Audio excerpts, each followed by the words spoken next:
Mouammar Kadhafi, qui a dirigé d'une main de fer la Libye pendant près de 42 ans, a succombé aux blessures reçues jeudi lors de sa capture près de sa ville natale de Sirte. C'est ce qu'a annoncé un responsable militaire du nouveau régime libyen. L'ancien guide libyen avait été blessé à la tête et aux jambes par une attaque aérienne de l'OTAN alors qu'il tentait de fuir Sirte, prise dans la journée par les forces du Conseil national de transition CNT. Né en 1942, l'ex-guide avait accédé au pouvoir en septembre 1969. Il a été emporté par le printemps arabe à la suite du Tunisien Ziné Ben Ali et de l'Égyptien Hosni Moubarak. Les membres de la communauté internationale n'ont pas caché leur satisfaction après la mort de Mouammar Kadhafi. La France, les États-Unis, l'Italie s'interrogent désormais sur la reconstruction de la nouvelle Libye. Les professeurs Gratien Jean et Auguste Demeza considèrent la mort du colonel Mouammar Kadhafi comme une victoire pour l'Occident. Ils estiment que l'ex-homme fort de la Libye est mort comme il a vécu. Il ne s'est pas enfui comme certains autres, comme Ben Ali, comme celui de l'Égypte, Hosni Moubarak. Il est resté, il a affronté jusqu'au bout, il a accompagné ces hommes qui se battaient pour ses idées. Et moi je dirais, bon, Kadhafi, certainement, il y a du bon et il y a aussi du mauvais, mais je crois que Kadhafi était dérangeant par ses prises de position, il était aussi surtout dérangeant par rapport à ces milliards qu'il voulait quand même essayer d'injecter au niveau de la Banque de développement africaine et de sa vision. Mais moi je dirais simplement, il y a du bon, il y a du mauvais, mais l'Occident qui maîtrise les médias nous a fait voir seulement le mauvais. Mais je ne crois pas que... Il a peut-être été, s'il est bien mort, un diablotin, mais je ne crois pas qu'il ait été un diable. On connaît l'histoire aussi en Haïti, très souvent nous avons des mouvements, nous disons que ce sont des Haïtiens, mais comme le disait mon oncle, le frère Philippe Demeza, il ne faut jamais oublier que l'argent est la graisse de la paix et le nerf de la guerre. Je dois dire que c'est une victoire de l'Occident, mais une victoire lâche aussi de l'Occident, des bombardements et incessants. Et je ne crois pas que c'est la victoire du peuple libyen, c'est la victoire d'une faction, d'une partie de la Libye. Et ça peut donner aussi la leçon de savoir quand changer les choses aussi. Parce qu'on peut maintenir un peuple dans une situation d'oppression, en termes d'atteinte aux libertés politiques, et pour un certain temps, mais jamais tout le temps. Et la Libye, ce n'est pas un petit pays.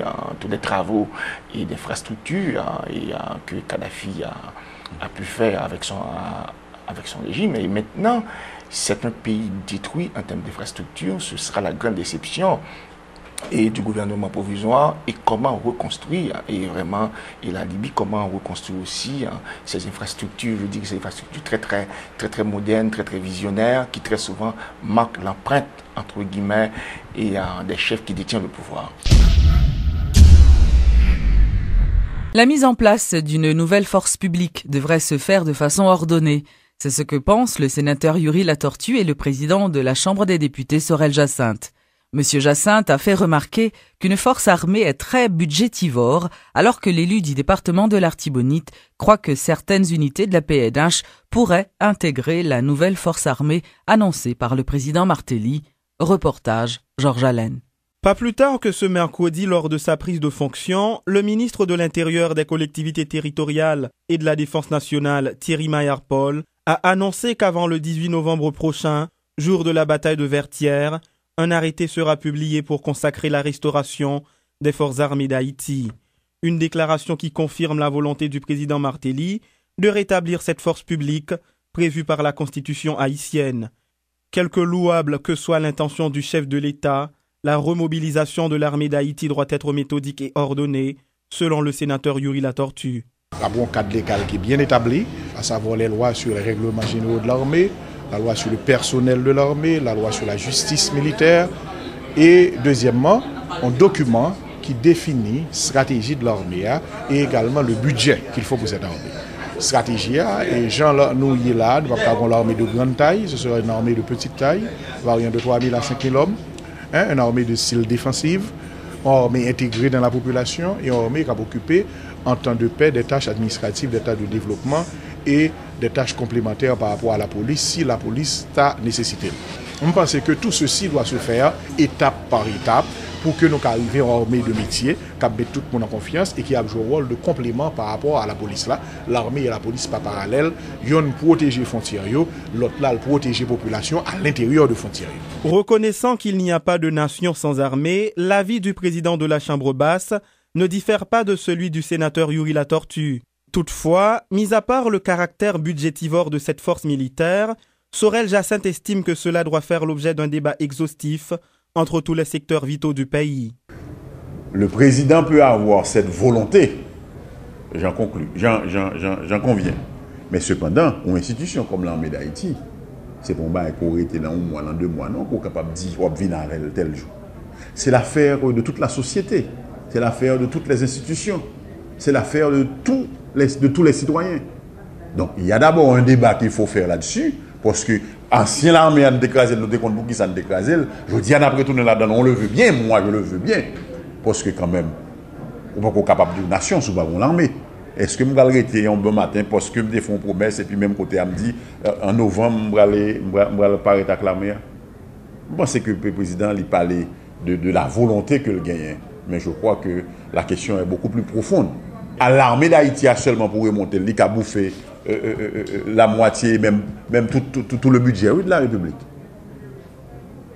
On peut avoir une idée, mais il faut avoir les moyens de ces idées. Rappelons que c'est par un arrêté présidentiel émis le 6 janvier 1995 que la dissolution des forces armées d'Haïti a été prononcée. Le renouvellement du mandat de la MINUSTAH a été effectué en consultation avec les autorités haïtiennes. C'est ce qu'a annoncé la porte-parole de la MINUSTAH, Sylvie Vanden Wildenberg. Intervenant lors de la conférence hebdomadaire de la mission onusienne, Madame Vanden Wildenberg a fait remarquer que le gouvernement haïtien n'avait aucune objection en ce qui a trait au terme de référence relatif à la prolongation du mandat de la MINUSTAH.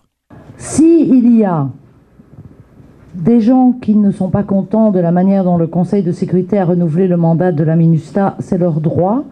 Tout le monde est libre d'avoir son opinion. Moi, ce que je peux vous dire, c'est que nous sommes, MINUSTAH, ici pour exécuter un mandat qui nous a été donné par le Conseil de sécurité. Et je voudrais rappeler que nous sommes en Haïti à l'invitation du gouvernement haïtien, que nous travaillons en très bonne harmonie avec les autorités haïtiennes, et que les autorités haïtiennes sont pleinement conscientes et ont été consultées dans le renouvellement du mandat. Je l'ai expliqué la semaine dernière. Le SRG, notre représentant spécial, a expliqué la semaine dernière, et je l'ai expliqué déjà avant aussi, comment fonctionnait un renouvellement de mandat d'une mission de maintien de la paix. Ça se fait sur base d'évaluation sur le terrain et de consultations, de très larges consultations, avec tous les États membres de l'ONU et, bien entendu, en étroite collaboration avec le gouvernement du pays dans lequel la mission est déployée. Le but de la mission des Nations Unies en Haïti, de la mission de stabilisation, c'est de pouvoir plier bagage quand les objectifs de stabilisation auront été atteints, ça en appui des autorités. Et le plus vite possible, évidemment. Le succès d'une mission de maintien de la paix, eh bien, c'est quand elle peut faire plier ses bagages et partir. Toujours lors de cette même conférence de la MINUSTAH, la porte-parole de l'OCHA, Emmanuel Schneider, confirme les informations faisant croire qu'il y a une remontée de l'épidémie de choléra dans certaines régions du pays. Elle a toutefois précisé que les agences de l'ONU multiplient actuellement leur intervention dans le but de freiner cette nouvelle flambée de l'épidémie. La tendance épidémiologique toutefois suit les prévisions, à savoir des flambées localisées dans des zones urbaines fortement peuplées qui se propageraient ensuite aux zones rurales. Des pluies torrentielles sont attendues jusqu'à la fin du mois d'octobre dans les départements du Sud, du Sud-Est et du Nord. Il semble également que les flambées de choléra enregistrées dans le pays depuis la fin du premier pic en juin soient plus sévères, bien que plus localisées. Il est possible que le mode de transmission est évalué et que les marchés populaires et la pollution des sources d'eau potable soient devenus un vecteur principal de contamination par le choléra. L'accès à l'eau potable et à l'assainissement dans l'ensemble du pays reste toujours très faible, puisqu'un peu plus de la moitié des Haïtiens ont accès à l'eau potable et seul un tiers ont accès aux services d'assainissement. La Fédération internationale de la Croix-Rouge et du Croissant Rouge a lancé des opérations de vidange d'urgence dans 47 sites de déplacés prioritaires et dans des CTC. L'OIM, quant à elle, a repris ses activités de vidange dans 85 sites. L'UNICEF a prolongé les contrats existants avec des partenaires du secteur privé pour la mise en œuvre d'activités de vidange dans 105 autres sites. Toutefois, les besoins actuels ne sont pas totalement couverts. La DINEPA, l'UNOPS, l'UNICEF et le Cluster Wash continuent de chercher des fonds. Je rappelle qu'à 2 mois de la fin de l'année, l'appel de fonds humanitaires pour 2011, qui est de 382 millions de dollars, n'est financé qu'à hauteur de 59%. L'Observatoire citoyen de l'action des pouvoirs publics OCAP a organisé ce jeudi un séminaire de formation à l'intention de plusieurs organisations de la société civile. L'objectif de cette séance de formation était d'élaborer un document sur le suivi des politiques publiques et le budget dans l'administration publique. Reportage Jacques Bourdeau.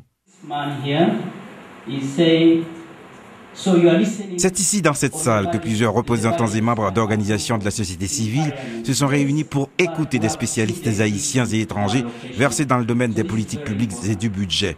Cet atelier de travail et de consultation a été organisé par l'Observatoire citoyen de l'action des pouvoirs publics, surnommé OCAP. À travers ce séminaire réalisé avec des organisations de la société civile, l'Observatoire citoyen compte élaborer un document qui servira de guide à l'administration publique, a indiqué le directeur exécutif de l'Observatoire, Guy-Serge Pompilus. Quand on pose la question aux gens, est-ce qu'il y a des politiques publiques, par exemple, en la santé ou dans le tourisme? Les 3/4 des gens vont répondre non. Selon l'organisateur de cette activité, ce document sera un outil de travail à l'intention des fonctionnaires de l'État, leur permettant de mieux comprendre les questions relatives à la politique publique pour mieux servir la population. L'Observatoire citoyen organisera également cette série de rencontres dans plusieurs départements du pays pour aboutir à l'élaboration de ce document sur les politiques publiques et le budget.